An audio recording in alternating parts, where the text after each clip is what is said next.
Hello, everybody. Welcome on in to the Stars and Pars podcast with your host, Evan Ingle. This is the show where golf betting meets astrology, and we have our special guest, our friend of the show, LCT. Welcome him on in today. How's it going, brother? Going great. Thanks so much for having me on again. Definitely excited to close out the season and kind of talk a little bit about it. So super excited to get into it. For sure, man. Happy to have you back. It's been fun all year to do some majors with you, and we had a couple cross hits, if I recall correctly. So it's been a good year, man. Given obviously that we are at the final event of the year and we have 30 players to talk about. Um, Sorry, one sec. What is going on? I'm closing all this. Okay. Anyway, back to the point. We only have 30 players to talk about today, so it's not going to be too much to even go over.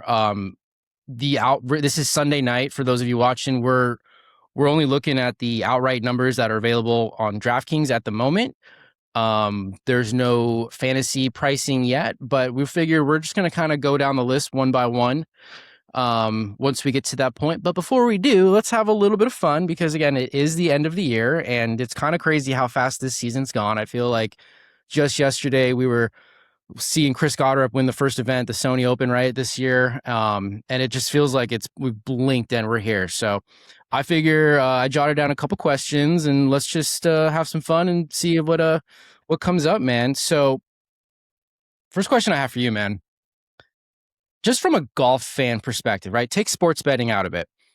What's like some of the top things, your favorite memories from this past season? Just from like a feel good golf fan perspective, you know? So funny enough, it's actually also betting related for me because I happen to have Gary Woodland at the Houston at 120 to 1. And That that was was a good hit. easily just watching him after everything he's dealt with come back and win. And like the fan support was crazy. And it wasn't even like a narrow win. Like he just lapped everyone. It was so cool to see. Even like there are just some wins where I don't care if I have any betting interest or not. There are some guys you just love to see win. For So sure. that's definitely the highlight for me this year was seeing Gary win that. And I happened to benefit from it, which was awesome. But just and then his post round interview, man, it was Yeah. just world class.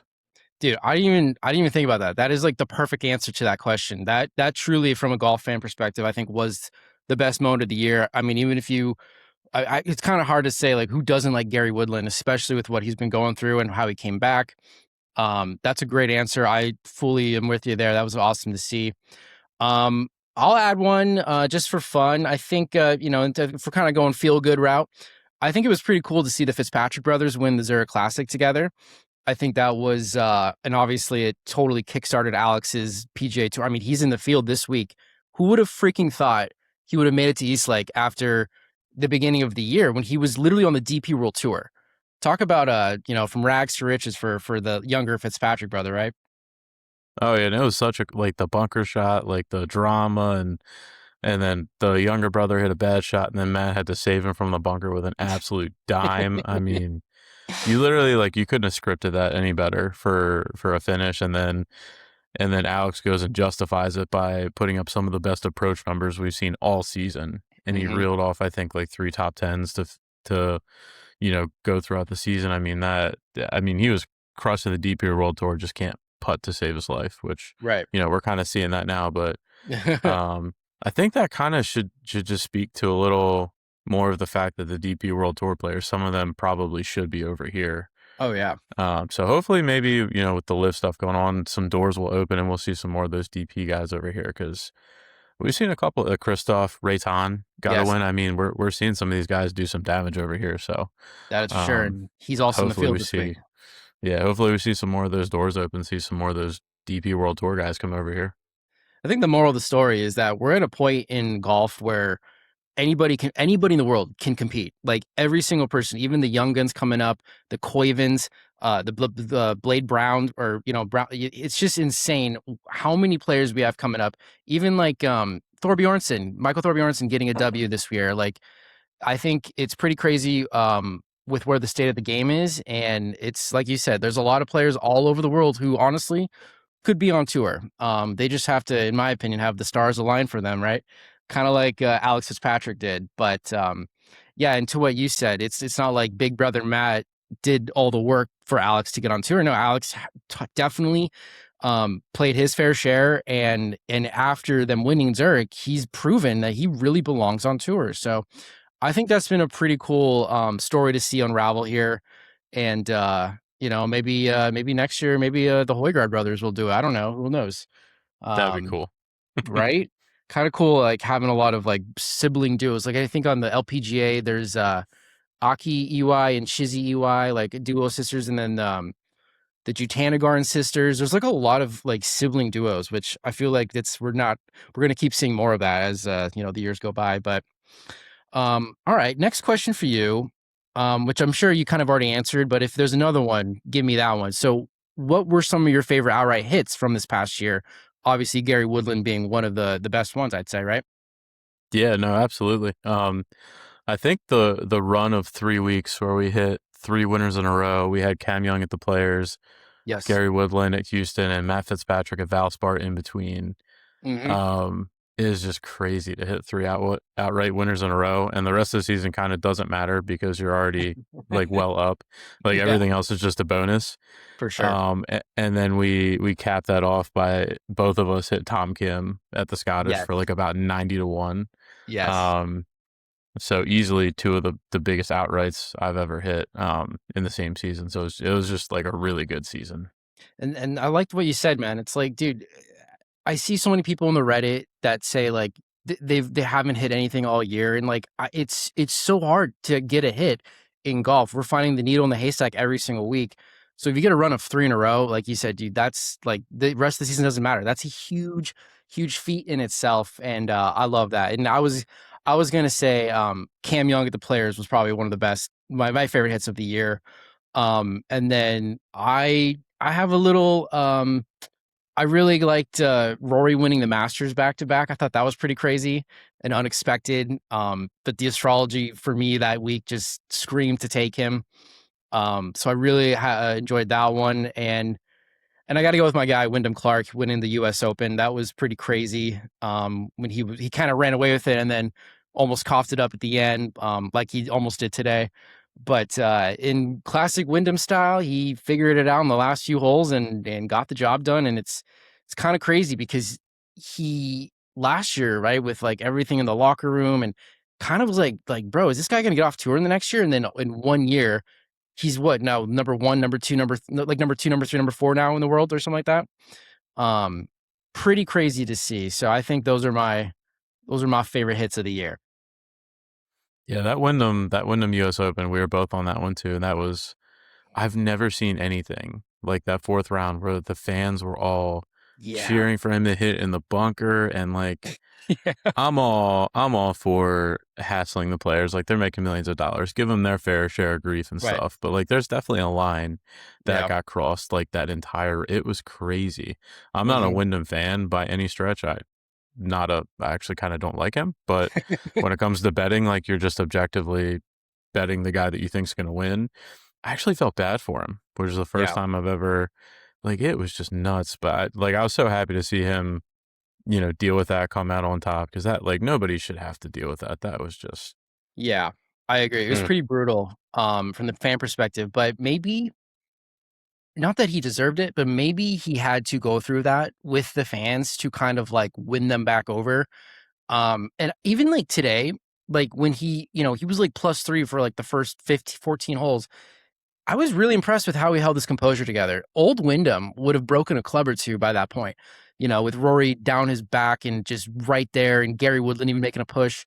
But it's pretty cool. And like, say what you want about Wyndham. I totally understand if you don't like him or not. I kind of like him just because he was like my first big hit ever in back at the U.S. Open in 23. But like, I totally understand why people may not be a fan of him. But it was cool to see him come through. And just I guess we'll give him. He grew a little bit as a person and as obviously as a golfer. So props to him. And we'll see if he can keep it rolling to the next year. It sounds like he's kind of reached a new echelon of his game. A new level. So it's kind of scary. Super Um, interested to see if he carries this over to next year because this feels like he had a crazy like he probably should be the player of the year. Yeah. Yeah. This was his third win this year, right? Or fourth win? Yeah, I mean he's and one of them was a major. Now he's got Um, the BMW. I mean, yeah. ugh. Yeah. It's kind of crazy to say that coming from last year, but so which is interesting because my next question is kind of similar to that. And I was going to use Chris Goddard as the example for this question because I was going to say, who could you see next season having like a breakout year, such as Chris Goddard kind of had this year? And I'm saying like last year, Goddard got his first win on the Scottish, and he kind of turned the tide a little bit. But then this year, coming out winning the first tournament of the year and what, 3 overall, and kind of like always sort of being in the mix from week to week. Like it felt like it was kind of a breakout year for him. So who in your mind, young guy, old guy, whoever, someone revamping their career, do you think early next for like an early pick next year could you see coming out strong? I think there's a few guys that come to mind. I think one of them is just the super obvious. Like everyone would tell you, I think Jackson Coyven might be special. Right. Um, there's a very good chance that he kind of is what everyone thought Aberg was going to be. Mm, Um, because I mean, he's looked ridiculous for only playing a few PGA Tour events. And he's got the putting, which is something that a lot of young superstars like the biggest weakness in their games is typically the putting, and he's got that locked in. So like he could be really special. The other young guy that kind of comes to mind is Jacob Bridgman, who got his first mm, first win this year. Um, he was really locked in for like about like a 2 month stretch. And he's another guy that puts the lights out. So like if he can get his other parts of his game working, and he took down a really big event, and he almost won at Torrey Pines, which would have been crazy. right. Um, so I think he might be one to keep an eye on. And then I think maybe we see a resurgence of Tom Kim. Yeah. Um, That's a good one. his approach has been crazy. And his putting is there, and a lot of people forget this is a guy that was a young superstar. Like he was taking the tour by storm. Um, and everyone thought he was gonna like be a very like Colin Morikawa type path where he starts ripping off majors. Um, he looks awesome. Hmm. So I think there's a very real chance we see a resurgence of him. Well, you stole one of my answers because Tom Kim was going to be one of my guys as well. Nah, no, but on top of what you said, for every reason you said, I totally agree. But from an astrology perspective, Jupiter is a year-long transit, and it just hit Leo about a month ago. So it's going to be there for like the next year or next 11 months. So when we kind of put it in that perspective, Jupiter is in Leo right now, and Leo's highlight Scorpio's 10th houses of career. And Tom Kim's got some Scorpio on his chart. So that's definitely one of the guys I definitely could see having like another continuation to this next season. Um, and my other guy I was going to mention who did just finally win a month ago or a few weeks ago is Michael Thorbjornsen. I think he's found something in his game, specifically with the putting. And I was watching some like social media videos about like he's had this whole new putting technique and everything. Um, and to go off on the whole astrology thing, he does have Leo and Scorpio in his chart, which bodes very well with Jupiter being in Leo for the next season or the next year. So I just think like he's, kind of like Goddard. He won one this year, and I think he is going to come out strong and keep it going. And I think he's finding his stride. So I kind of like Thor Bjornsson to kind of maybe be like not a player of the year next year, but someone who wins at least once, maybe even twice. Could definitely see it happening, and maybe Michael Brennan as well. Seems like he found something towards the end of the season, winning the Wyndham. But these young guys, dude, they're just. It's like, how are they just keep getting better? Even Koiven, like you mentioned, it's pretty insane. So I guess at least American young golf is in good shape for the next decade or so, at least. But yeah. This is easily the most excited I've been for a President's Cup. Um, just because some of this young talent we're going to see. I already have it marked on my calendar. I'm going to be It's the getting together with pals, like watching it. It's end of September, right? yeah. No, Yeah, I'm pretty excited. Normally I'll tune in, but it's not something I have earmarked. But right. this could be a really interesting one to watch. For sure. I mean, both teams are going to be pretty stacked. But I wonder if they're going to get Koiven on the team. I wonder if they're going to get like any of these guys, kind of sneak them in. They Um, have to. They have to put Koivu on the team. They have to. right? It's a great opportunity just to give him some like, tournament experience like that. And then maybe in a couple of years or next year, maybe he sneaks on the Ryder Cup team, that'd be kind of nuts. I would Um, love to see him and Blades Brown. oh, Would love to see them on the President's Cup team. and Blaze is another guy. That's a good point. A lot of Leo in his chart. He should get on the tour next year, like for good, and win one and kind of establish himself because he's always in the mix. It feels like anytime he tees it up on tour. So all right, and then let's see, maybe one more question.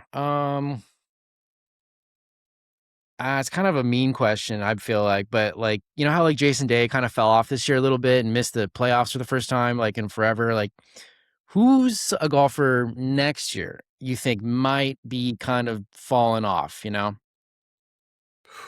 a good one. Because it's like who's like because Adam Scott still somehow snuck into East Lake and he's still I going and was just about to say that's the first name that comes to mind. me too. His putting is so bad. I don't know Yeah. how it could be that bad. Hmm. For a guy that used to be really good at it. I think he's the biggest name that comes to mind. And I think maybe Daniel Berger might be done.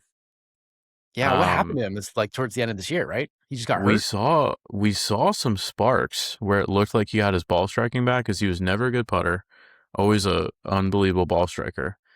And he had like a 3-week stretch where I bet him a few times because I thought it came back and then it just kind of disappeared again. Hmm.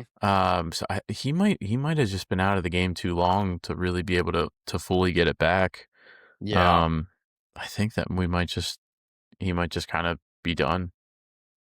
Yeah. That's actually a really good answer. You know what's crazy? I'm gonna look this up, but I'm like 90% sure um Berger he's a day younger than me. He was born a day after me, which is kind of No crazy. way. Him Wow. and I have almost a near perfect chart, identical chart. Um yeah, April 7th, 93. I'm April 6th, 93. Yeah, it's kind of crazy. So I don't know. I've always kind of like had a soft spot for Berger because I'm like, dude, that's like my astrological twin out there. But no, I agree, man. He's kind of been falling off, and like you said, he had a good stretch there for a few weeks. But man, unfortunately, health is a massive part of this game, especially with these young guys coming in, and the guys who are in their 30s. Not me, no, I'm just kidding. But like guys getting older have to like figure out how. Okay, if I don't have the distance that these young guys have, I have to make sure my short game's on it, putting is on it, approach numbers are good. So it's kind of tough, man. I feel really bad for him, but yeah, I was gonna say, well, okay, I was gonna flip the question because, like, I kind of feel bad talking about who we think is gonna fall off. What do you think about Spieth? What's gonna happen with Jordan next year? Because he found something, but it just didn't have enough to get into like the next, this year, this tournament this past week. But what do you think about him next year? I kind of see him following the Adam Scott trajectory where he's somewhat relevant enough to keep being talked about, but he never actually does anything. Never, yeah, I don't know if we see him win again. Well, He's he'll sneak in with some sponsor invites at least, right? If he can't get into tournaments. Yeah, I mean, he had a couple of really good opportunities this year where everything was like lining up and then he kind of just fell flat. Yeah. Um, I don't know if we see him win another tournament. He's kind of just he feels very Adam Scott to me, where it's like the name value holds for a few more years. He keeps playing well enough to be like relevant and talked about. Because like right now his best ability is his driving, which was never really his calling card. It was always kind of his Hmm. short game at putting. I don't know. I don't know if The he's got the putting looked tools in like it his. started to come back. Like he was sinking like those 30 footers, that he's known to do. Um, but I, I, And I he feel you, misses man. those It's short ones. yeah, yeah, that is true. You can't be doing Mm. that. Well, he's got Leo and Scorpio in his chart, and if Jupiter and Leo is going to play anything into that, like in theory, he could have a good year. But you're right. I don't know if he's going to win one. But let's just say he does win one. That's going to be like Reddit golf is going to break. Like people are going to lose their shit over it. I think like it's going to be a sick story, right? If Spieth ever wins another one. I kind of put him and Justin Thomas are always kind of neck and neck to me, like comparison wise. And right now, I think Justin Thomas is way more likely to win, Yes. not just an event, probably multiple events. But Yeah. like I've always put them in a very similar bucket, and Hmm. one of them has shown signs of like bringing dominance back, and the other one just kind of exists. True. So I Yeah. think that's my problem with Spieth is I always kind of compare him to Thomas, and they're always kind of and one of them I think could probably still win a major or two, and the other one I don't see that. I don't know if he gets another win. I wonder if I mean I'm sure Spieth will tee up in the fall series. It feels like he might do like at least one or two, just because he's like was he on that bubble of like potentially getting into signature events next year? I could see He him maybe should. winning I one mean, of he those, should. right? If He he's should. serious, he should. And if he's gonna win one, it could be one of those tournaments, right? I mean, you never know, but that would do Are really they well go? for him going into next year. Are they going back to that course in Vegas that's got the black rocks? What is that called? Oh, is that the one McCarty won like last season? I think it was Brennan or Or was McCarty, it one of Brandon? those Yeah. two. McCarty won 2 Like, years ago, you're right. if there were any courses that Spieth could reel off a win, that would be the course that would like really fit They're what going he. to the Biltmore Championship in North Carolina and then um Bank of Utah Championship. So yeah, they are going back. I think that's the one played at Black Desert Resort. Yep. Yeah, he should play Okay. there. That's a great. That's a perfect course for Okay. him. Okay. You heard it here first. If he plays and October wins, 4th, Libra season. He's a Libra rising. I mean, yeah, all right. Early looks. You never know. That'd be cool. No, I'd love that. I just from a golf fan perspective, I just would love to see Jordan win one. But yeah, it's kind of rough to watch him lately. But all right. Well, all right. We'll sneak one more and then we'll move on. Anything in general from a golf fan perspective you're looking forward to next season? Is it a tournament on the calendar you're looking forward to, or maybe some of these live guys potentially coming back, aka John Rahm, Hatton? What's happening with I Bryson? I was looking forward to. I thought Liv was going to dissolve completely. I'm shocked that they somehow kept it afloat. I mean, For it's now. not viable. It's not viable long term. So I don't know what they're doing, Right. but Right. I was looking forward to seeing the punishments handed out because I think a few of those players deserve to be knocked down It's a great a answer. little bit. Because like my problem with Liv this whole time was I never had an issue with the guys that admitted it was a money grab because that's all it Mhm. was. Nobody went over there thinking they were going to grow the game. That's just Right. total crap, Right. Bryson. Yeah. But like Dustin Johnson, I have no problem with him because he's like, yeah, like I was at the back end of my career and I wanted money. Ian Poulter said basically the same thing. Brooks Koepka said the same Brooks said thing. it. Yeah. Yeah. But like these other guys pretending it was like some thing to grow the game, like just say you wanted the money. Nobody's got a problem with that. It's probably because Bryson had his own money tied into the potential growth of it and stuff. But hey, I, he's he's got to going be down with the involved. ship He's got to be involved in this for sure. like this live league still staying alive. He's got to somehow be tied in. So I'm curious to see how that works out. But he'll be a star on YouTube in a few years, and I mean, I guess we'll call it his plan B, right? If all else fails, he'll just go to YouTube and mm, yeah, he'll do fine there, But I oh mean, yeah, as much as we hate Bryson, gotta have him out there just from a hate watch perspective. I feel like it's always good to have those kind of guys out there. And I miss Hatton on tour. I love Hatton. Little yeah, I do hothead like Hatton. Hatton. I miss So Rom because and we need like if Rom. Rom, Yeah, I'm convinced that if Rom was still around, we would not have seen that Scotty dominance. yeah, yeah, Like I and I miss seeing good Rom because Rom was like right there with Scotty in for ability, and now sure. he just like he doesn't care. That's why Yeah, when he shows up to majors, he doesn't do anything because he's just like yeah. He there's got his no bag. there's no incentive to win over on live, especially when you're playing the B team and you're and that's like sending Michael Jordan back to playing like high school basketball. Yeah, I agree. And I would love to see Wako Neiman come back too, because Wako, I feel like could definitely be a top 10 tour player if he was on tour. But like you said, dominating live doesn't really say much. It's kind of, not much of a you know I wish we what's could the have word? seen what Mito Pereira could have done. Oh man. That's the biggest loss is what he could have done, and then he went to live, didn't care, got the bag, and now he just sucks. He retired, I thought. I think, right? I'm pretty sure he retired officially from golf He or from probably live at should least. have. He's been terrible, but I mean, like, Yeah, he could have been so good. I know. Uh, Oh man. All right. Well, I say let's transition now. Let's talk about this final week we have here, the Tour Championship 2026 at Eastlake. Um, it's it's looking interesting. These numbers, there's 11 guys that are plus 2,000 or lower. Kind of the worst week in the world to bet on golf, but it's better than all the other past years where, Scotty would have a -10 lead, and that was the dumbest thing in the world to me. So at least hated we it. all we Yeah. have a fair shot this week at somebody winning. Probably gonna be Scotty, who knows, but um let's have you I know it's gonna be brief, but give us a course little breakdown, course preview, what stats you're looking at, what are you targeting, and anything else. Yeah, absolutely. So the course actually went like a little bit of kind of a not like a full renovation, but kind of like a repurposing. Once they decided to do away with the starting stroke advantage, because they needed to make the course tougher to kind of make up for that. Um, this week, really kind of my biggest thing is I feel like this is kind of a no nonsense course where it's just the best players are going to be able to elevate. It's a full tee to green test. Fairways are important, but that kind of gets negated because you have to have distance off the tee. Mm. So I don't think it's your traditional fairways are important, kind of like TPC Southwind, where you can just take guys that don't hit it very far and hit fairways because they're still going to have long approaches into the green.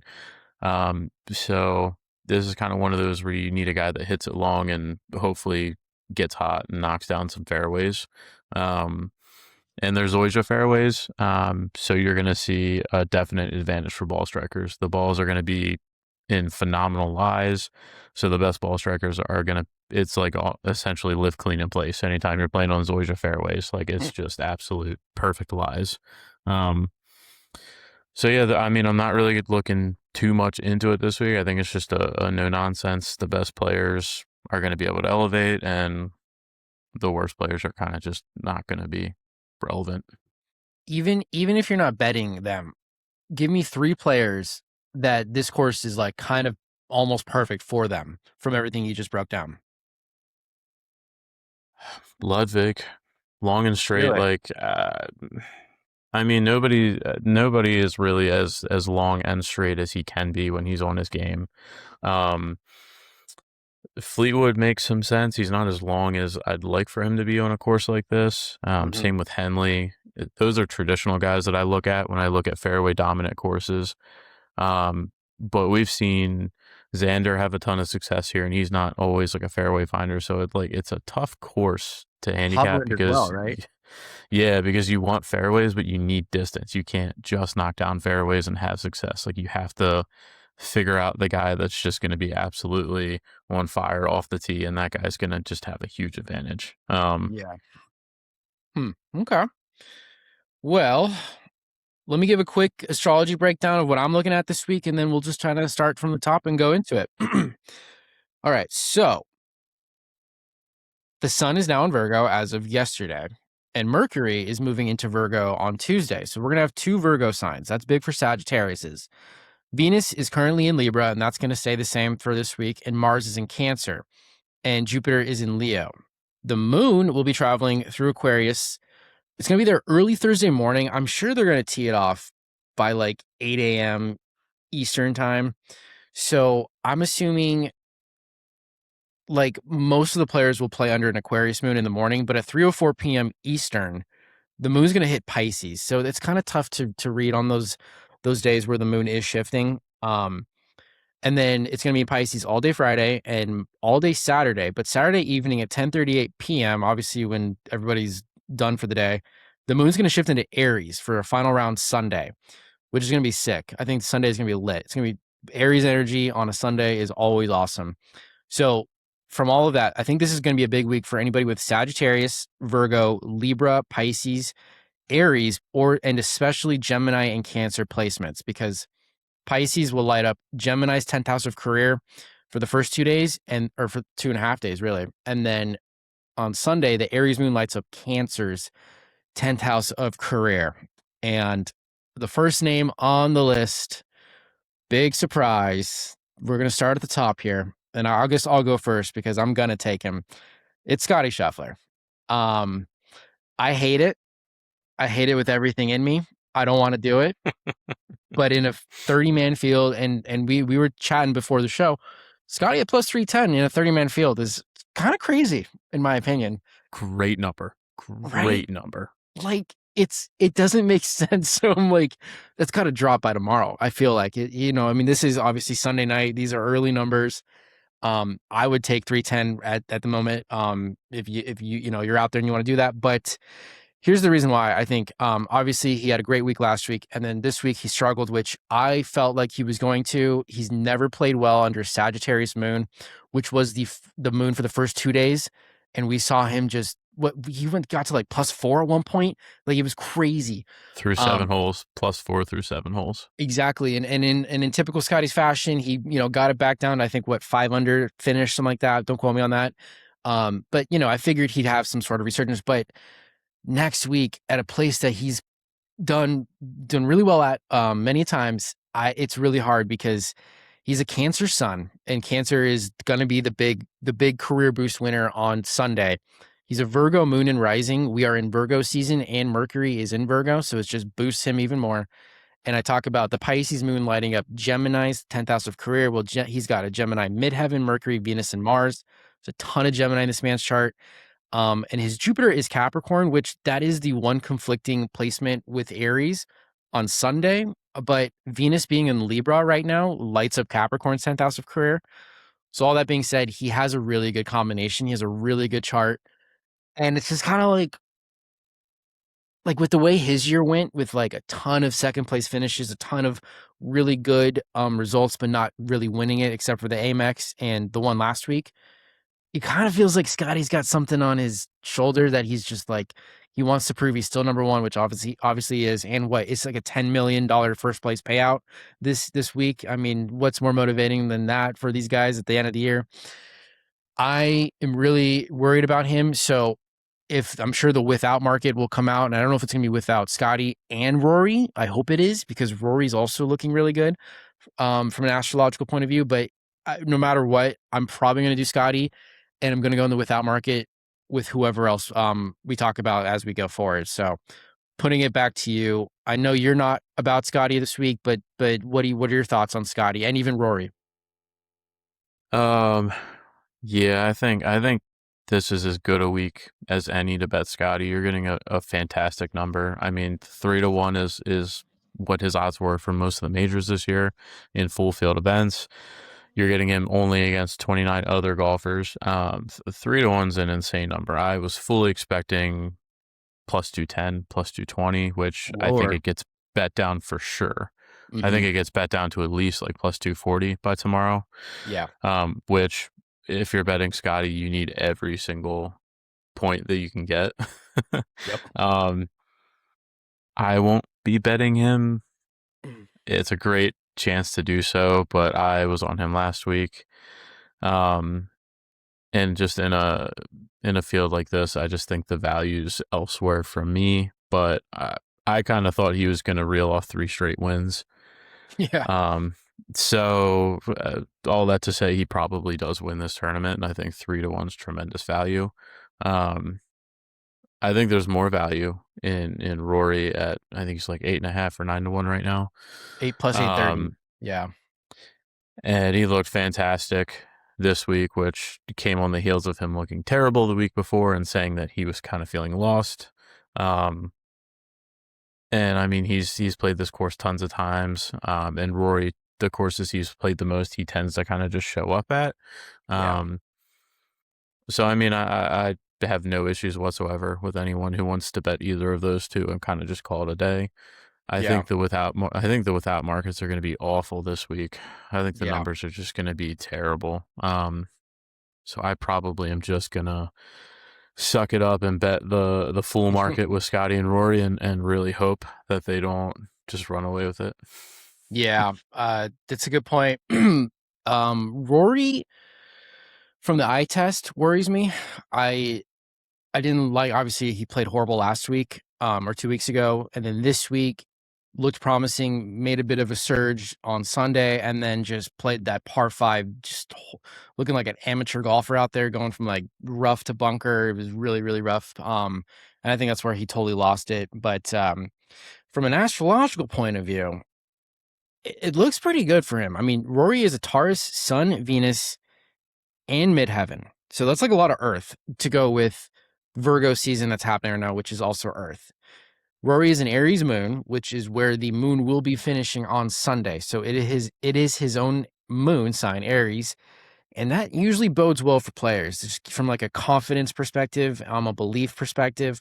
He's a Leo rising, which goes great with Virgo and Aries. But he's a Gemini, Mercury, and Jupiter, which Gemini gets the career boost from the Pisces moon for the first 2 days. And to cap it off, Mars is currently in Cancer. Rory's own Mars sign is also in Cancer. And Cancer gets the big career boost from Aries on Sunday. So, all that being said, he's kind of got a great chart this week. And like you said, like, if you want to just go Scotty and Rory and just put a lot of units on both of those guys, I don't think that's a bad idea.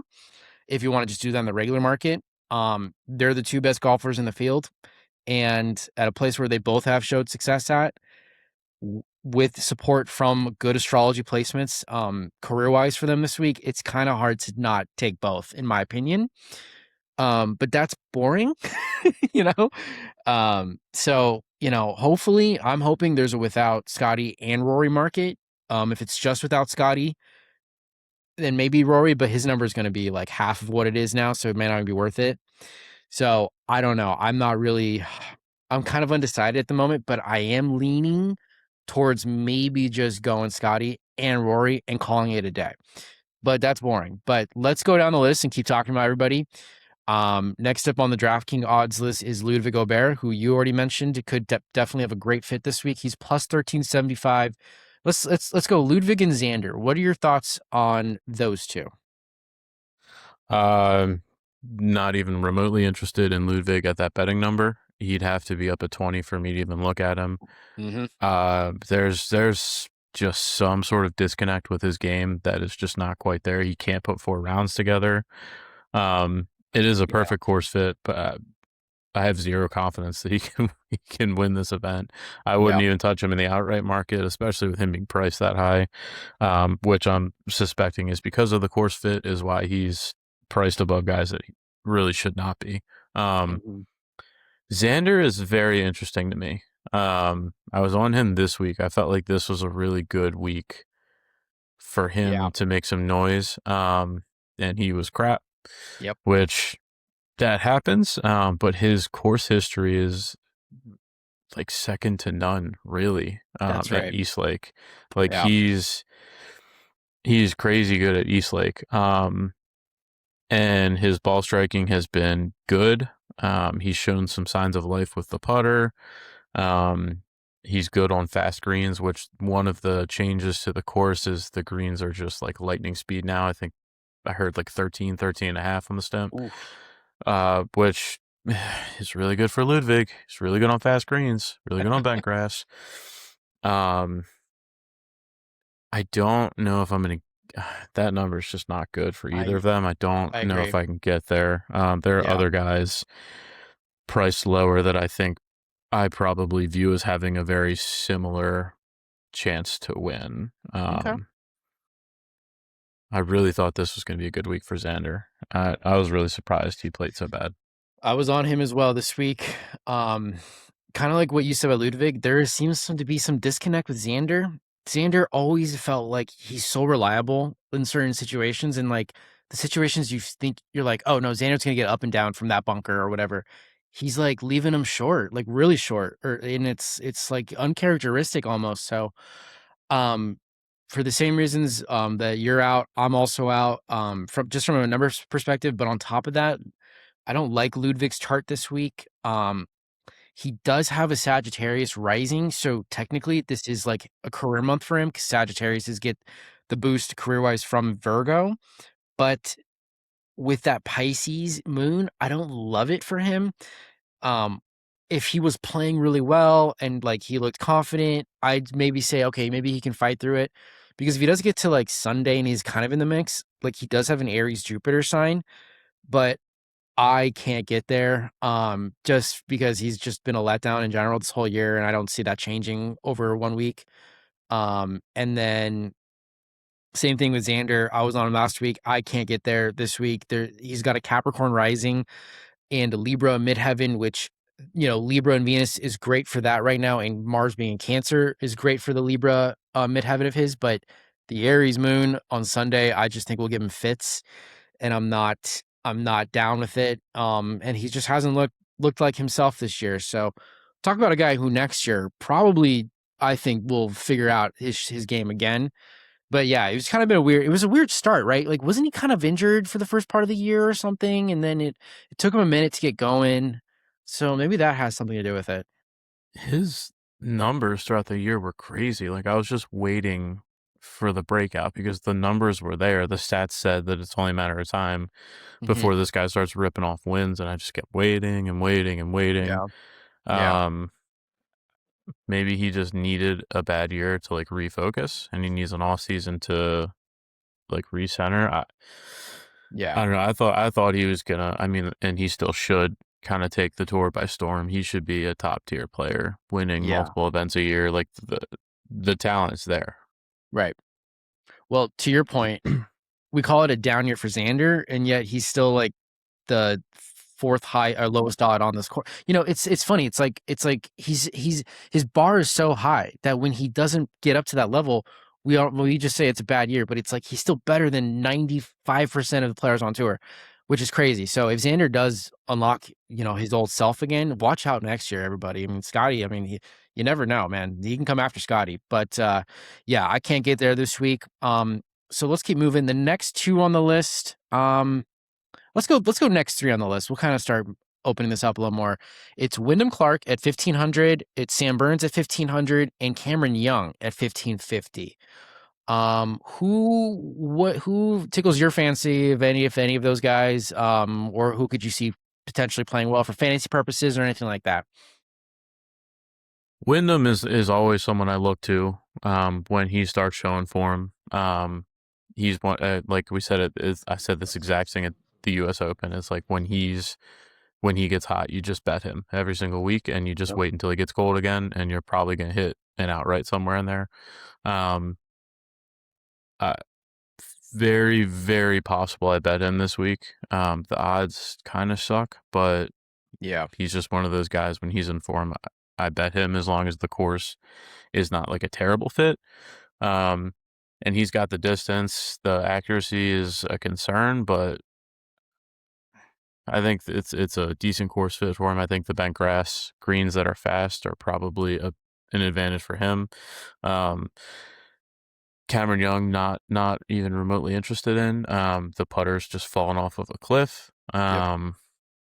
Not there with him. The odds for him are insane. I don't know why he's priced that high. Sam Burns, I may never bet again. Fool me once, shame on you. Fool me twice, shame on me. Fool me 5 times, I got a problem. Yeah. Um, Yeah.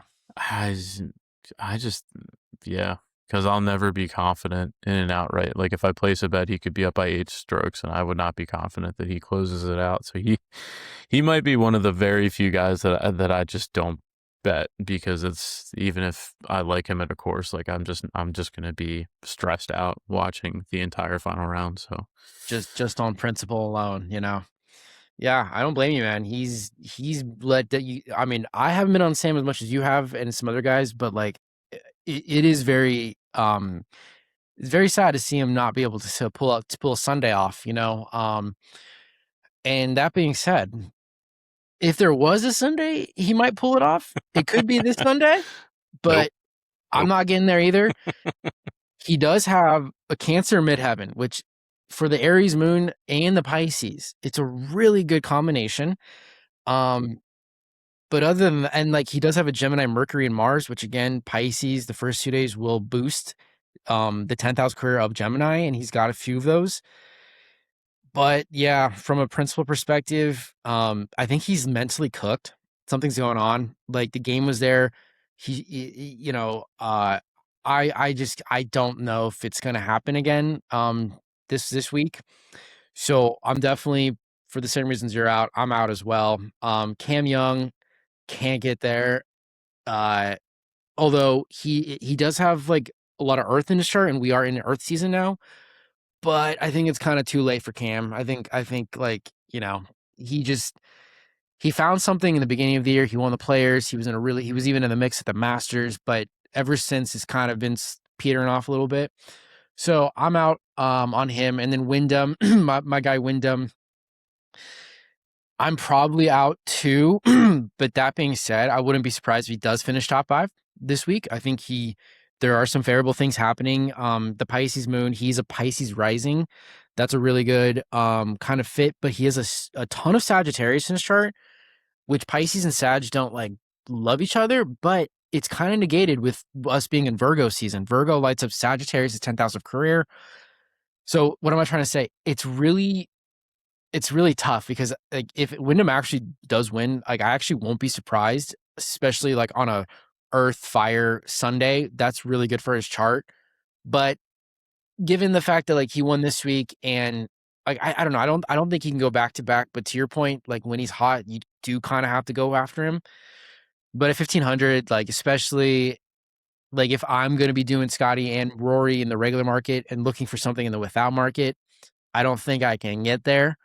Um, But I won't be surprised if he plays well. So maybe for fantasy, Wyndham might be a decent play depending on the pricing this week. So, um, any more thoughts on those guys, or should we keep moving? We can keep moving. Okay.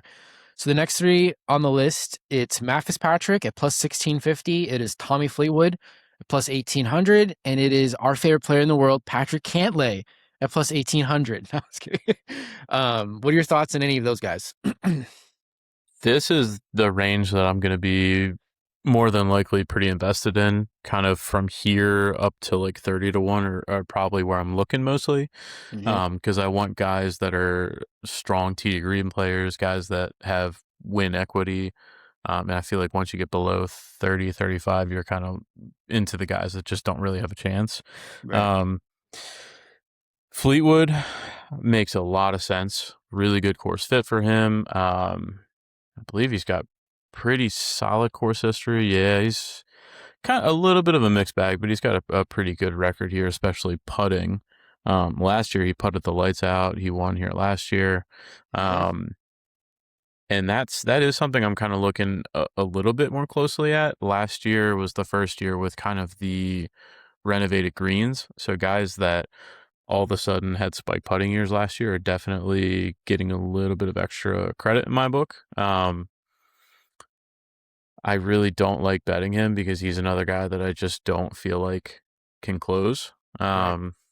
I also don't feel like he's a good chaser, so it's kind of a really bad combination. When I'm betting someone outright, I want them to be one of the two, capable of chasing down a lead or capable of holding a lead. Um, I'm looking at him pretty hard. I don't know if I'll get there on him. Okay. As crazy as it is, I'm really interested in Cantley. Um, his approach numbers. Well, first of all, his course history, he's got some really good course history here. Right. Last year was his, and this is what I said, like last year, I'm looking at the putting. Last year is the first year that he gained strokes putting at this Mm. course. So to me, that says maybe these new greens are a little bit more suited to him. But his approach has been out of this world. The last three events, the Rocket Classic, the FedEx St. Jude, and the BMW, he's gained 6.7, 5.6, and 5.1 strokes on approach. The guy's striping the ball. Yeah. And he comes to a course where it looks like maybe he found something with the new putting greens that might suit him. The betting number's terrible. Don't know if I'm going to get there. He's one where I may just kind of wait and see if I can get a better live number. I would like to get him closer to like 22, 23 in a field like this. I'd feel better about. But I'm really looking at him pretty hard this week. Okay. And then what about Matt Fitzpatrick? Anything on him?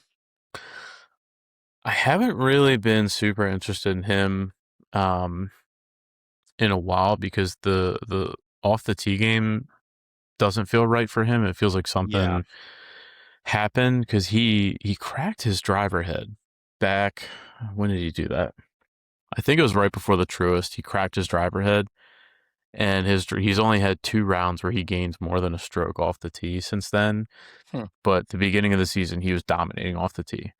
Yeah. Um, he just doesn't quite feel there for me. Something doesn't quite. But his putting has actually gotten much better recently. So, and he putts great on fast greens and bent grass greens.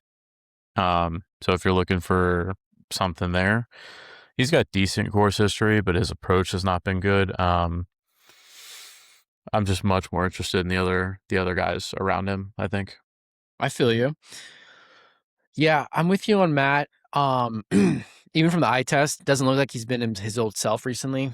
Um, and like as competitive of a guy as he is, like he hasn't really been in the mix. So that's like what I've been wanting to see. But from an astrological point of view, he has a pretty real actually has a really good chart. He's a Virgo sun and Mercury, which Virgo is in the sun and Mercury right now. So those are his two signs. He's a Cancer moon and Mars, and that's going to be great with the Pisces moon and especially the Aries moon on Sunday. So that's what worries me about Matt is like he could make a push. He's a Scorpio rising in Jupiter, which with Jupiter still being in Leo does give a boost to Scorpios. He's a Leo midheaven, and his Venus is Libra, which Venus is currently in Libra. So it's kind of like a lot of things are at home for him right now, which could be a good thing, which could be a bad thing. I don't know. Like I'm gonna have to wait to see how he comes out for me. But he's somebody I have my eye on. And then with Tommy, can't get there this week for me, especially because I was on him last week or 2 weeks ago, and he just pissed me off. Um, he is a Pisces moon, and that's where the moon will be. So I do think he will have a better start to the week than finish because on Sunday, when the moon in Aries hits, he's got a lot of Capricorn in his chart. And as a Cap, Aries energy is not it. It's kind of like with Scotty playing under Sagittarius energy. It just doesn't work. It's not good. It's not positive for him. So I could see Tommy like maybe being in the mix and then having a bad Sunday. So for that reason, like I'm out. Um, which that was the reason why I was out on Clark this past week because he's got a Libra moon and the Capricorn moon today. I didn't think he was going to work. And clearly he did not look good coming out to start, but he did figure it out. Bravo to him. And I do think it was kind of a mix of like no one else really could make a push towards him. But the point is that I don't think Tommy is going to have a good enough week to like have a 5-stroke lead going into Sunday and then like maybe almost cough it up. Like I just don't think I don't think he's gonna be in the mix on Sunday. So I can't get there. But to our favorite player in the world, haha, Patrick Hanley does, dude, he does have the chart. He does a Oh really good chart this no, week. I know, dude. And I we're gonna have we're to both bet like Cantley. groaning over it. Dude, like it's like the worst news in the world, but hear me out. So it's gonna be Virgo Sun Pisces Moon. Um the first 2 days. Well, he's a Pisces Sun and Venus and a Virgo Moon and Jupiter. So he is Pisces Virgo energy. That's him. It's his energy. And then he's a Cancer rising, which is amazing for Sunday. He's an Aries Mercury in midheaven, which is going to get lit up by the Aries Moon on Sunday, and he's an Aquarius Mars, which is fine with everything right now. I just like can't see him winning. That's the only thing. Like the chart says on paper, yes. The way he's playing on paper says yes. But like, does he have it? I don't know. I feel like I'm kind of willing to do it in the without market at least for me, which would I was probably be really like hoping you were gonna talk me out of this. I know, dude. No, like I'm a straight Uh, shooter, and he's got a great chart. And watching him today, like the approach, like the numbers you were saying back it up, but even the eye test was like it's like every hole he's darting it. He's like, and it's just a putter that's kind of like here hit and miss, you know. he's So got a I'm a new putter little in his bag, by the way. this week. Was it this week the first one? This is the first week I saw the new putter. I don't know how long he's had in his bag. I'm gonna Well, look it it up. makes sense But because you said that, and it like I was on him last week, and his putting was horrible. Or was it 2 weeks ago? I was on him. I forget. I think it was 2 weeks ago. I think it was when Thorbjornsen won. The Rocket or something. I don't quote me on that, but he's because been he rough lately. because he's played the Cameron X5 forever. Him and JT Yeah, were the two, like, and Russell Henley's got one too forever. I wonder if this was his first week at the new putter. it must be because the putter's been letting him down greatly the last few It weeks. was a So bad week. He putted like crap this that's week. and that's been kind of the trend like the last two tournaments, hitting it great but can't put the ball in the hole. So I just feel like Virgo Sun, Aries Moon, Sunday is really good with his chart, unfortunately. And I'm worried, and I'm pretty convinced he'll be in the mix. But if he's up against Scotty, I'm still going to take Scotty. I'm still going to say Scotty will beat Cantlay, but like I can see Cantlay barking up the tree and saying like, "Yo, I'm here," you know. So if I do go in the without market, I think my first play might be Cantlay, and I'm very, very heavily considering Fitzpatrick. But if we're going off recent form, you kind of have to say Cantlay, right? Looks like August is when he made the switch. Mm. He's got the Spider X in there now. It looks like. Is it a mallet? It's Anyways, a mallet, right? yeah, it's a mallet. Yeah, I think that was of this week, dude. Because I think the last week or two it was still the blade, so I'm not sure. But let's keep it moving. We're getting close to an hour here. We got like half the list to go, so we'll go four names now. And you don't have to comment on all of them if you don't want to. But next on the list is Chris Gotterup at plus 1900, Colin Morikawa at 2250, Siwoo Kim at 2300, and Russell Henley at 2500. Any of those names grab your eye? Yeah, I think Chris got her up if pretty much any tournament, if you're just looking at it from a win equity standpoint. I think he's routinely underpriced. And if you just bet him every tournament, you probably would have a pretty good year. That's right. Based on the guys that have done well at this course, it should be a good fit for him. I don't have it pulled up, but I'm guessing he's probably only played here once. I'm guessing last year, if that. I was Um, gonna say I don't know if he was here last year. he may not even have been here. Actually, I have it pulled up. Let's find out. He was, and he played good. Okay, Oh yeah. shoot. Okay. Okay. It might be a god rep for me too. Okay. He hasn't really been playing great, but he's had a couple spike rounds here and there. And a course like this should play to his strength, which is distance off the tee. Um, and then I'm curious how these greens are going to be for him. Actually, um, let's find out. Not a good bent grass putter, so that's not great. Mm. And he's okay on fast greens, so maybe not a great. It's a good number. It's a good number for a guy that's got a couple wins this year. Yeah. And I mean, he's Well, surrounded by guys that don't have any wins. Like if you're just looking at it from a win equity standpoint, he should be priced probably above Xander, above Ludwig, above Burns, Cam Young, Fleetwood, Cantley. He should probably be priced above all those guys. So I that's a mean, good just point. value wise, it's there for him. Um, Morikawa is interesting to me. This course, he's got a decent record here. I don't think it really maximizes what he's good at, which is my issue. Um, but he looked good this week. It's a good number. Again, if you're looking at win equity, I think him and Gotterup are both priced below guys that they just shouldn't be. I think they've both got a Mm. way better chance of winning than guys listed above them. Siwoo Kim, I'm just not really interested in. And Henley on paper, it seems like a good course fit, and he's got a really good course history here.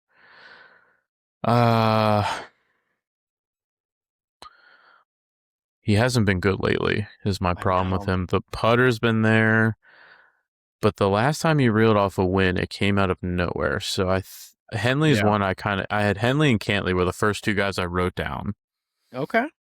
And I think I'm probably gonna stick with them, stick with a gut feeling, and hopefully it's right. But I think Gotterup and Morikawa are both really good value at where they're priced. Yeah, maybe for fantasy too. Well, I'm glad you said what you said about Gotterup, especially on the greens. When Gotterup wins, he sinks putts that should not go in. Like every time he won, it's like, dude, he made like another 40 footer. dude, he chipped one in. Like Goddard, like when he wins, he catches lightning. And while he does have a good chart this week, I don't think I can get there. He does have the Cancer Sun we're looking for, so maybe he does make a surge on Sunday. But um, and he did win the tournament. Ah, God, I'm so bad with tournament names.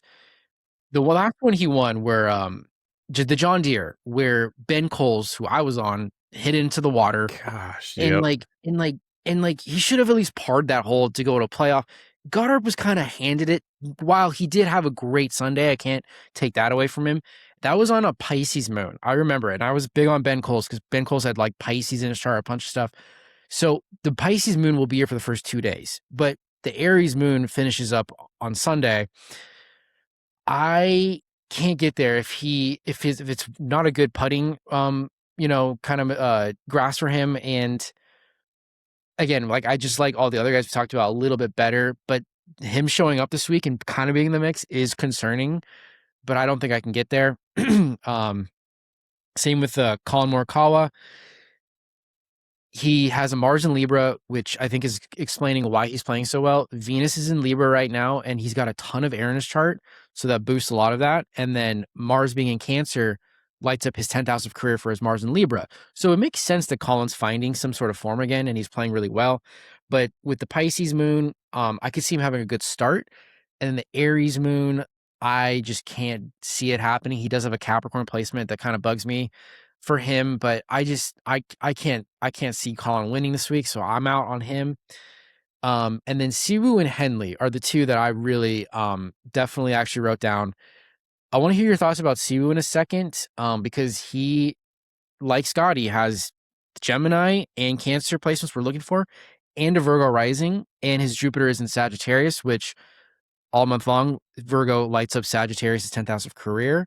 So I want to hear your thoughts on Siwoo in a second. But then Russell Hengad Henley, I've been on him a few times recently, and he's just been letting me down consistently, and I'm a little annoyed. But Aries Sun, Venus, Pisces midheaven, the moon is going to be in Pisces, so that's really good for Henley. And then he's a Cancer moon and rising, which again, that's the big winner on Sunday, I think.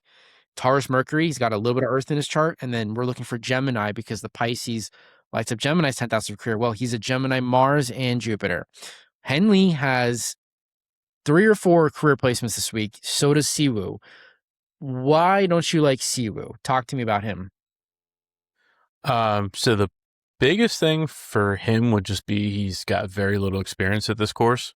He doesn't typically make the final 30 in the FedEx Cup. He's only played here in 2023 and 2016, neither of which were particularly good. He lost strokes on approach in both, and that's kind of his biggest strength. So that's usually like a big red flag to me. Okay. Um, the other thing with him in general, why I don't bet him a lot, is because for him to win, he has to have a spike putting week. There Yeah. is no other route to him winning an event unless he has a spike putting week, and he also still has to have a great ball striking week. It's not like some of these other guys where all you need is like one of their categories to spike. Like Goddard can win off the tee, on approach, putting. Like all he needs is to spike in one of those, and he can win. Siwoo has to putt well. There is no other way for him to win an event, which is very concerning for a guy that is not a good putter. Mm. And how does he do on these greens? Let's see. So Siwoo, not good on fast greens. Okay. Not good on bent grass. Okay. He's like bottom third of the field in both, like roughly. But I mean, his path to success here would be that he hits fairways. Yeah, no, that's about it. Yeah. He hits a lot of fairways, and I mean the guy can go absolutely nuclear at any given time. So for him, I would think his path would be he would have to have a crazy round 1 and 2, be leading by a bunch, and then just find a way to not give it up.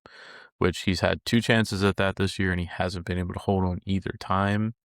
But both of those were birdie fests, and this one is not. So I mean, if he can jump out to a lead, it's a lot more doable to hold on at a course like this. So that would probably be your path to success here for him. Okay. I mean, he finished high 33 last week. Like, I don't know. Interesting chart. I guess it's kind of wait and see how it comes out. But yeah, I just want to hear your thoughts. So I appreciate that. I think I'll probably stay away, but Henley's interesting, man. He's got some stuff in there, but I've just kind of pissed at him lately because he hasn't done much for me from a betting perspective. But it's Hen God. He'll show up, anytime, like you said, and he stole that one from Eric Cole a few months ago. So he's definitely always live to win. All right, let's keep it moving. Kind of getting down to the bottom tier here, which is crazy because we're at plus 2,700 with Victor Hovland, and then Hideki Matsuyama is plus 3,000. JJ Spawn is 3,700, and Ryan Gerard is 4,100. Any of those names give you anything to work with here? From a value perspective, Hideki is very interesting. Not a good course history, which is concerning, and his worst putting was last year after they renovated the greens. And I mean, he's pretty much like a carbon copy of Siwoo in my mind, where he doesn't win unless he has a spike putting week. So again, that's kind of always a concern. But I mean, the nice thing about him is he's very capable of having a nuclear round 1 or 2 and just holding it on. Much more so than other guys. So I mean, the value's there for him. I don't think I'm gonna get there. Just because I'm more interested in guys like kind of near him. Okay. Hovland is definitely grabbing my attention.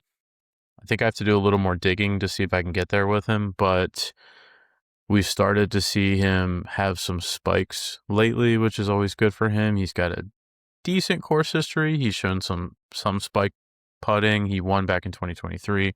So I guess Right. decent is probably not a fair adjective to describe his course history. The only thing that would be a little concerning to me is he lost strokes on approach this week, which is very unlike him.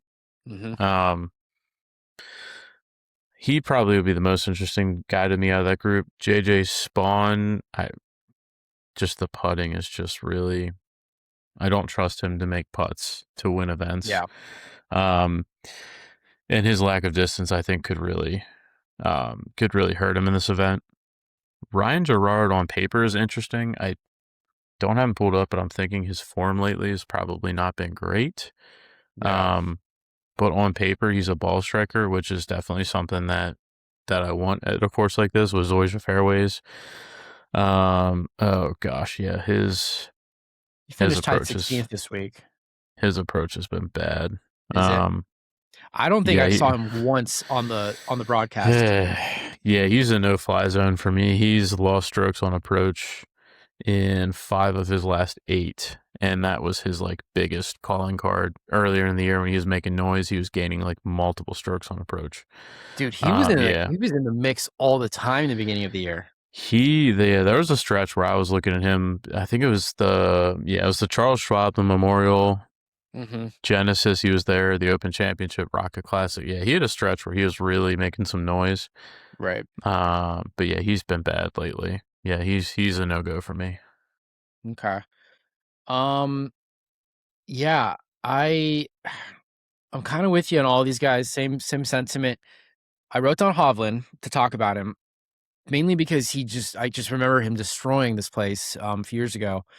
But I was really big on him this past week because he's a Virgo Sun Mercury and an Aries Moon, and this was the week because Capricorn lights up Aries 10th house of career. I thought he was going to have a great week. Obviously, that did not pan out.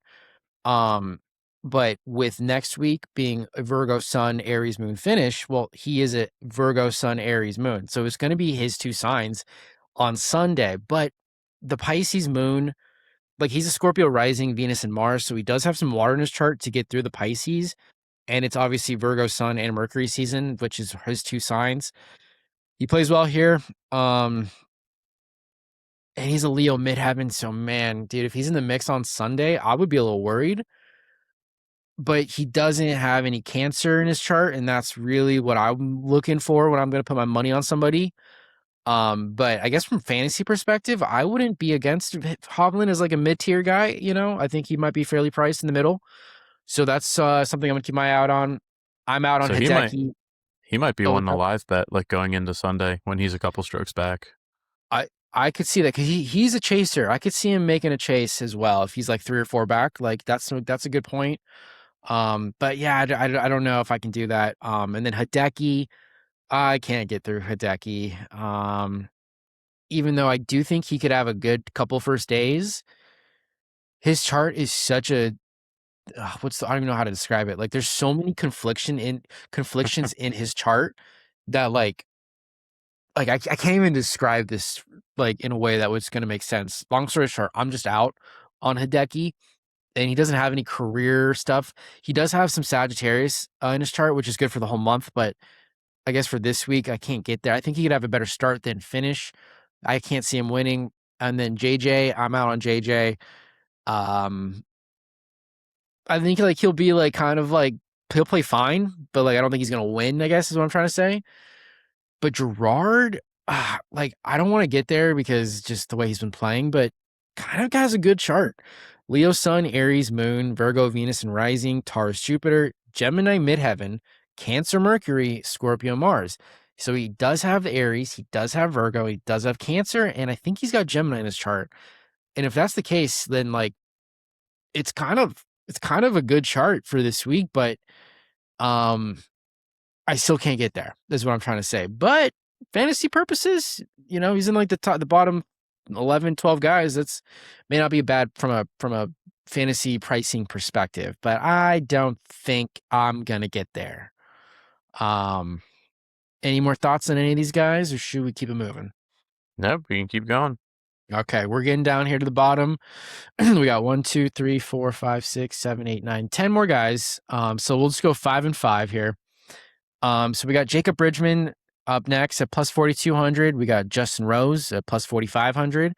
We got Minwoo Lee at plus 4,600. We got our boy Tom Kim at plus 5,000 and Adam Scott at plus 5,000. Any of these guys you want to talk about?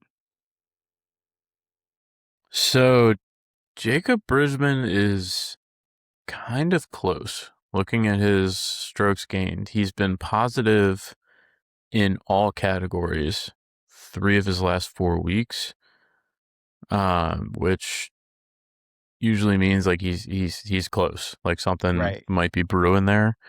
Oh, he finished he- ninth this week. I didn't even realize. yeah, he's his putter's been really good, and he Okay. has shown the ability to spike off the tee and on approach. He might be a look down the board this week. All He right. played here last year, played terribly. I wouldn't really put much stock into that though, because he didn't really Yeah. do anything until this year. This year he kind of popped off, so he might be a look for me. Minwoo, I only bet him like twice a year, and it's only at courses where accuracy has no bearing on the result. Right. Like the Houston So Open or yeah, so he's not even he's a the no Rocket look for me. Classic. Exactly. Adam Scott is interesting. There's no chance I bet him because I don't trust him to make putts. Yeah. But I mean the profile is there. The ball striking's been there. He has had some spike putting weeks. He's played here an absolute ton. Yeah. So I mean the course history is there, and oh no, 2024 he actually gained a ton of strokes putting here. Oh Yeah, man. I might be talked. Nope, not I'm doing it. looking at his chart right now though. Oh man. There's just no way. No, I'm not doing it. No way. He can't win. He Let's might. real quick.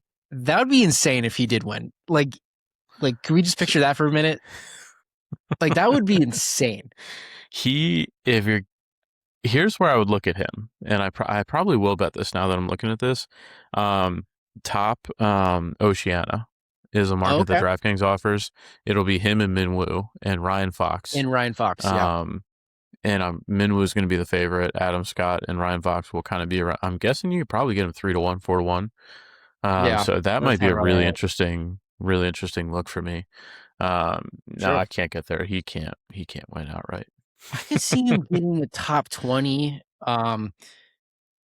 Real quick, and I'll let you finish with the other guys, but Adam Scott, Cancer Sun, Midheaven, and Mercury. 3 Cancer signs for Sunday, big time. He's a Virgo moon and a Jupiter Virgo. So we're in Virgo season right now. He's a Scorpio rising, which is great with Pisces. It's great with Jupiter and being in Leo. He's a Gemini Venus, which is going to get the 10th house career boost from the Pisces to start. And he's a Mars Libra, which Venus is in Libra and Mars is in Cancer. And Cancer lights up all of the Cancer in his chart and the 10th house career of his Libra. Long story short, this man has a career sign every single day this week, which freaks me out because it's like, I don't know if he could win it, but I think maybe top 10. Like maybe if he like really has the best week of his whole season, I could see him getting top 10, which could be like +3, +4, +500, maybe What's his outright 50 to 1? 50 to 1. I Man, know. I know, dude. I hate it because like I don't trust the guy, but I trust astrology, and it's looking it's looking interesting. Plus, let's take stats, let's take astrology out of it. Let's talk about human side of it. Adam Scott wants to prove he still belongs on tour. He snuck in this week, right? He barely made it. It's like what 20, 24, 23. Like, and if we're talking about him maybe falling off next year, like if he has a good finish, it's gonna set him up for next year. Now I don't that'd want be to like talk you wild. into That'd be it. wild if the guy that we said is gonna fall off next year wins the I know. freaking tour championship. What a flip we're doing here, but I actually didn't even really like look at his chart until now, and now I'm like, frick, dude. Like, Man, and you said he played well here. He gained a lot of strokes putting last year. You said, or 2 years ago. yeah, 2024 he gained. Oh man, he gained 6 strokes putting. I'll say this: I'm undecided, but I think if there's a surprise player of the week, my vote is Adam Scott, I think I might look to attack some matchup bets with him and that top Oceania. and maybe even a top 10, top 20. There might be some good money in there. We'll see. We'll see. But I didn't mean to cut you off. So did you talked about Minwoo, Bridgman, and Scott, and then what about Rose or TK, Tom Kim? Rose, I looked at briefly. I'm out on him. He's just not there. Yeah. I think this is kind of what I was expecting to see from him switching clubs, and he surprised me with a couple of really good weeks. So I thought maybe like he was good, but no, just not there on him. Yeah. I don't think the new clubs are it this year. Maybe next year he gets used to them, but um, Tom Kim, I just don't think this is a good course for him. Um, that's kind of, I mean, his performance has been rock solid for like the last 3 months, really. Mhm. I just don't think this is a good course for him. Has he played here? Why He why don't you has, say that? and he wasn't particularly good. Um, he's a guy when guys need to be long off the tee. That's not really his game. He's kind of the shorter, more accurate. He's very much an approach and putting kind of guy, and the putter has to be working for him. Yeah. But off the tees is not his game. In distance heavy courses, he kind of is just not really in the conversation for me. Okay. Kind of with you on everybody here too. Jacob Bridgman, I'm out, although he does have a Sagittarius placement or two, and Virgo season is really good for that, but I don't like it this week for him. Justin Rose is interesting. I'm out on him too, but he does have I think he'll have a better start than finish. Um, don't think he'll win it though, but he does have a few career stuff happening. But yeah, ever since he switched to clubs, he just hasn't looked the same for me. So I think I'm out. I did write Tom Kim down, so I'm a little interested. Or I'm not like I'm disappointed that you don't think he's gonna play well, but it makes sense. And here's the thing: like Tom Kim's Gemini Sun, Mercury midheaven, and a Scorpio moon, which is a good combination for the first 2 days with Pisces, right? And he's a Virgo rising, so he does have Virgo in his chart. He's a Leo Venus. He's a Cancer Mars and Jupiter. So he's got the signs I'm looking for, but yeah, like I don't know. I'm not too. He finished T28 this week, 3 under. I don't love that. I'm not happy about that. um, kind of another wait and see how he comes out kind of guy at 50 to 1. But I mean, man, I don't know. He's he's got the signs I'm looking for. So I'm kind of for the same reasons of Adam Scott. I'm gonna keep them kind of asterisk right now and see. So I really like Tom Kim and I like Adam Scott from an astrology perspective. But if I had to pick one or the other, I'd probably say Adam Scott. Um, and especially for fantasy purposes, I think Adam Scott could be a sneaky fantasy player this week. And I So don't think I don't know. anyone's touching him either. So you're definitely dodging Low, ownership there. yeah, low ownership might be the play to might be the way to go. So all right. Well, we got five more guys to talk about real quick, so let's just get through it. The bottom of the list here, we got Alex Smalley at plus 5,600. I'm shocked Alex Smalley snuck into the top 30. Good for him. Same with Christopher Rayton. Good for him sneaking in. He's a rookie, plus 5,900. Alex Fitzpatrick, our guy, 7,600 snuck in. Ryan Fox, the Open Championship winner, 8,200. And then Akshay Patia somehow snuck in at 30 at 8,200. So anybody here think might play well, or just we're just kind of going through the formalities? Um, Akshay is a no go for me. He's just been horrible off the tee. He's not super long or accurate, so this course I could like be the worst possible course for him. Um, Brian Fox, if you're betting him, it's for the vibes. There's no statistical reason to bet him, but he's also, to be totally fair to him, he's never won because of a statistical thing pointing to him winning. He just Right. shows up and he's awesome. And his win was awesome. I Yeah, really, really enjoyed that. that was really Um, dope. no, he's just an awesome guy. And you're always going to get him at great numbers. And he seems to just kind of find a win every year. Yeah, So if you just bet him like a couple of times and you happen to catch the week he wins, like it's a good year. yeah, Um, the thing I will say about him that could be interesting is his driving accuracy in general is not good, but he seems to get really hot in certain weeks where he just hits all the fairways with his little buttercut low fade.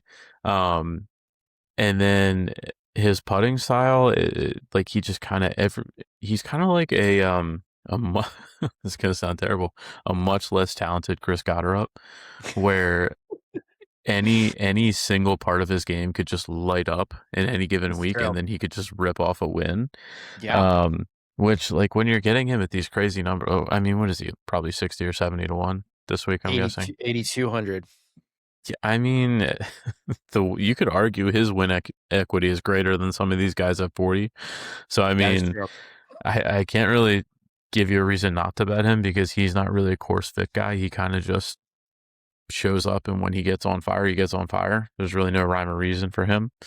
Um, Has he played? Rayton, Has he played Eastlake before, Ryan Fox? he is not. Oh, okay. Um, Rayton, I'm out on. He's going to be a guy that's very similar to Minwoo for me, where I'm kind of only looking at him at Bombers courses, I think, unless he shows me something different. I just think he's outclassed pretty significantly here. Um, Alex Smalley, the only market that I really ever consider betting him in is first round leader. Mm, I don't know that he's got the stuff to close out wins because he's been very, very close, like 3 times this year. He was yeah, right there and he couldn't do it. But he yeah, comes out of the gate quick. So like when it comes to him, the only bets I really consider are a first round leader, or maybe like a first round, second round matchup. The approach has been there. There's really not much else to speak of about him. He's never played here, so whatever that's worth. yeah, Um, Alex Fitzpatrick is interesting. yeah. He hasn't Talk to been me about it. playing. He hasn't been playing good. His putter has been horrendous, but like his skill set is long and accurate off the tee. He has a very consistent kind of power fade that he plays. He can get really hot on approach, and you're just kind of hoping you catch a spike putting round with him. And for where he's priced, I feel like he's kind of always going to be a good deal, kind of like Ryan Fox, where like you just hope you catch him on the right week. Right. Um, I don't know if he does anything this week because his putter's just been terrible, but like his style of play should be an interesting match here. Yeah. Um, was that all the guys? Did I miss anyone? No, yeah, that's all of them. Well, man. So Alex Smalley, I'm out on. I can't get there. He's let me down too many times too recently from a betting perspective. Doesn't have good stuff in this chart for this week, so I don't want to get there. Ray Ton is interesting. Um, he's like water, air, fire, and air. There's no earth in his chart, and we are in earth season, so that's kind of like what I'm worried about. But like, it's a Pisces moon to start. He's a Pisces sun and Jupiter, so he's got Pisces. He's a Cancer moon, and then he's a Aries, Mercury, Mars, and midheaven. So he's got the Aries we're looking for. I feel like he could sneak into like a top 15. Like, I think he could like maybe spike, especially on Sunday. Um, but nothing else in there that screams like Virgo season. It's like not ideal. So I don't know if I can get there. Um, I'm a big Ryan Fox guy. I don't think I can get there this week, even though no, I'm not going to get there. He's been kind of disappointing the last few or 3 weeks that he's played ever since the Open, so I just can't do that. Akshay, I wrote down, has a good chart, but like every reason you're off, I'm also out, I think, too, because he hasn't looked good. Does have a Pisces midheaven, does have a Gemini rising. He is a Virgo moon, an Aries Mars, and a Cancer Jupiter. I don't know how, but I like could see him maybe like spiking a little bit, but like I don't think he's gonna win or anything. But I just thought that was interesting. I wanted to mention that. But I guess if I had to pick one of these guys for like a fantasy perspective, at least, like if we're like, really reaching for some low price guys, it's Alex Fitzpatrick, for the same reason you said, but he's a Capricorn Sun, Midheaven Venus, which is an Earth sign. That's great with Virgo season, so he's at ease with the energy. He's a Cancer Moon, and that's the big Aries 10,000 career boost from the Aries Moon on Sunday. And then he's an Aries rising. So he does have Aries in his chart. He's a Sagittarius Mercury. Sagittarius gets the career boost from Virgo Mercury and Virgo Sun. He's a Libra Mars, which gets a boost from Venus being in Libra and Cancer being in Mars being in Cancer, which lights up Libra's 10th house of career. And to top it all off, he's a Pisces Jupiter. So he's got Pisces in his chart to get through the first 2 days. Alex Fitzpatrick kind of live to like kind of like say what's up, y'all. Like I'm here. Like I'm potentially in the mix. But at least from a fantasy perspective, from a low priced guy, I think Alex is my favorite from down here. So I'm probably gonna be running him out in some lineups, but like 7,600, I might as well just throw like a little baby unit on that and just call it a day. Like, I mean, like if for some reason he finds it, I wouldn't want to miss out on that. But like the narrative of like Alex Fitzpatrick winning the Tour Championship, I can't get my head around that, kind of crazy to see happen. But I don't know. It's very interesting. Very good stuff in his chart for what's going out with what's happening this week. So, and you got to think there's always a little bit of a brother versus brother rivalry of like who's going to finish better. And maybe that's just like a little extra edge he has to like just perform better throughout the week. So I like Alex Patrick the most from here. And if I had to pick a second, I'm sure Creighton might play better than people would give him credit for, but I'm probably staying away from that. So, any final thoughts on any of these guys before we kind of wrap it up here? Nope. Well, there's no first round leader markets or top 10 or anything. I'm gonna mention a couple guys real quick for first round leader. And you can too if you want. It's going to be so it's depending on what time they start. Like, what time do you think they'll start Eastern time on Thursday? Like 8? Noon. You think noon? Yeah, there's only. I looked it up earlier to see if I could find it. I know the gates are opening at 10 a.m. Oh, okay. So at the very earliest, maybe 11. But since there's only 30 guys, I'm thinking noon is going to be kind Okay. of their starting time. And then I did see for Saturday and Sunday, I think it's actually going to be a bit later than that. I think it's going to be like 1:32-ish. Damn, they really put them out there late. I mean, it's going to be hot too, I'm sure. Um, Yeah, because that'll that be probably what, groups of two, 15 groups of two. Yeah, so probably 12, I feel like. well, that's actually really good. That's helpful because, like I said, on Thursday, the moon's going to be shifting into Pisces at 3:04 p.m. Eastern. So, and like I always say, like a few hours before the actual transit happens, I feel like we can feel the incoming energy of that placement that's coming up. So if that's the case, which I think I'm going to go off that, I'm going to say Thursday is going to be like a Pisces moon energy day, Virgo Pisces. So for first round leader, what does this mean? Virgo Pisces, man. I mean, as boring as it is, it's like I could see Scotty coming out really strong. I think he'd be focused after this past week. I think he's going to want to get off to a good start. So I think Scotty, he'll probably be like 6, 7, or 8 to 1 for first round leader, I'd say. Um, so I could see that working out really well for him. I could see maybe Tommy coming out strong, first round leader. I could see Cantlay coming out really strong. Actually, Cantlay is a good pick That because would be he is my pick. Virgo. Cantlay? Yeah, Okay. I think I can get there to with Cantlay. He does have Virgo and Pisces in his chart, and that is the main theme of the day on Thursday, Virgo Pisces. So like Cantlay, maybe I was gonna say Henley, but I don't know if I can get there for first round leader. yeah. I mean, He's not really a hot out of the gate kind of guy. no. You know what? You know what? I would take a flyer on Adam Scott first round I leader. was just about to You say gonna that say it? Okay, good. Because because dude, like he's the number you're gonna get him for is,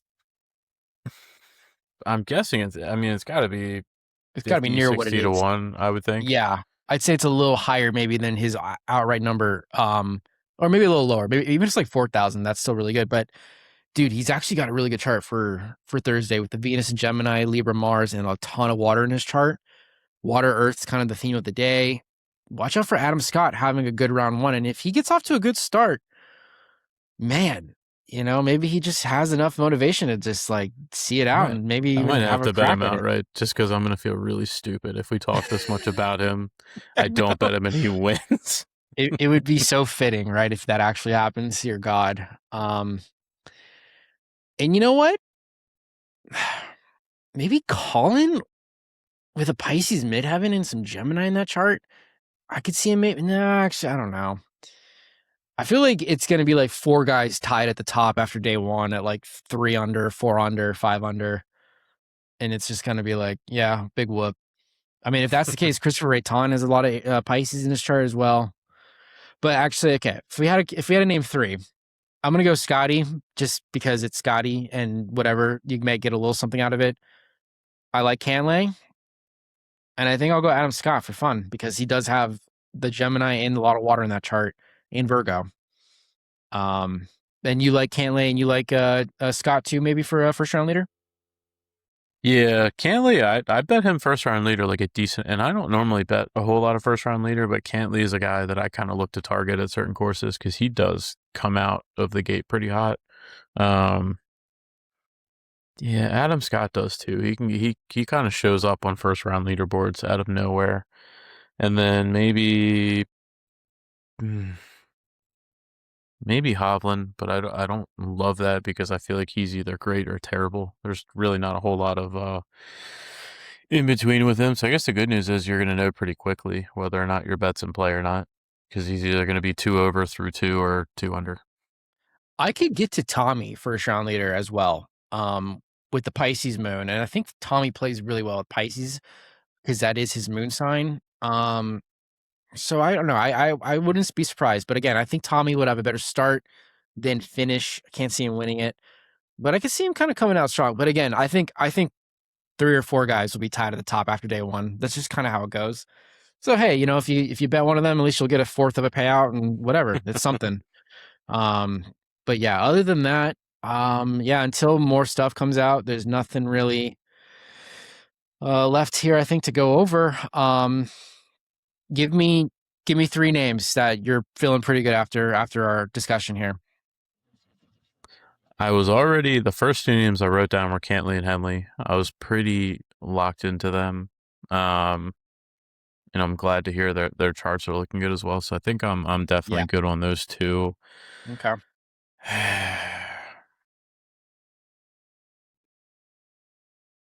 Man, there's a I know. lot of just I maybes know. in I'm here because like I really don't want to bet the top of the board. Like I know. realistically, it's probably going to be Scotty or Rory, but I don't really want to. You going to go in the without market then, you think? Even if the numbers suck? No, those numbers are going to be terrible. They're going to Yeah. be awful. Yeah. Um, I who else is here? I probably will just bet Hovland. It's a really good number for the field. I'm seeing him at 27. Yeah. For the field, that's a really, really good number. On a course he's played well out before. Yeah. I'm thinking those You like Vic. three, and it might just be those three. So Um, Cantlay, right? And then Vic yeah, Cantley, Vic, and Henley. I and think Hengad. I like those three. because I wanted to play Henley at where did he win the Truest? What did he win? I wanted to play him, but I didn't because of his Charles Schwab. form, and I felt really dumb because he was the first name I wrote down when I was doing my research, and I was like, oh no, his form hasn't been great, so I'm not going to play him. Yeah. And he was like, he was the second name I thought of here, so I'm not gonna shoot myself in the foot again. Well, he's got, like I said, all three of those guys. I'm on board, dude. Like they all have really good charts. God, I can't. I hate that I'm like loving Cantlay his chart as much as I am this week. Um, It's not gonna end well for us. There's no way I he know, wins. I know, but that's the thing. It's like at the end of the day, it's like this week. It's kind of perfect for Scotty. It's like as much as I hate to say it, I hate it. And I think if I did go Cantlay, it would be in the without market on top of betting Scotty. But like that's so boring. So I don't know. I think by the time I post on Reddit, I'll have my final decisions out. But I just at the end of the day, if I'm just gonna name names, I really think Scotty's gonna have a great week. I think Rory's gonna have a great week, unfortunately. I think Cantlay's gonna have a good week. Fitzpatrick could have a good week.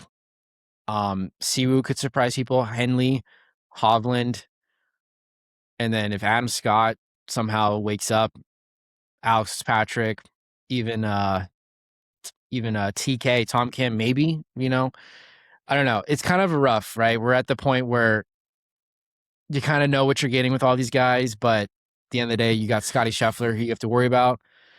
So If we it's not a fun if betting week.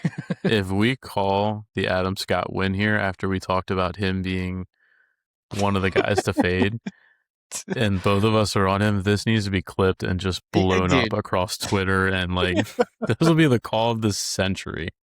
I will lose my freaking shit if this actually happens, man. But you heard it here first if it does. So other than that, man, dude, it's been a fun year and I'm glad we've done some collabs. Are you going to be participating in the FedEx events or the fall events at all? Or do you, I don't know if you do that or not. Typically, I don't, just because I'm a big football and college basketball guy, and that takes up a Yeah. lot of my time. Yeah. But I think I usually post the thread to start it, and that Okay. way everyone can like jump in and do whatever. I Yeah. might jump in this year just because I plan on launching the podcast next year, so I think I might just try to keep the momentum going. So Yeah, bro. That was my pretty next decent, question. yeah. What's the news on the podcast? And you're launching it for football season, you said?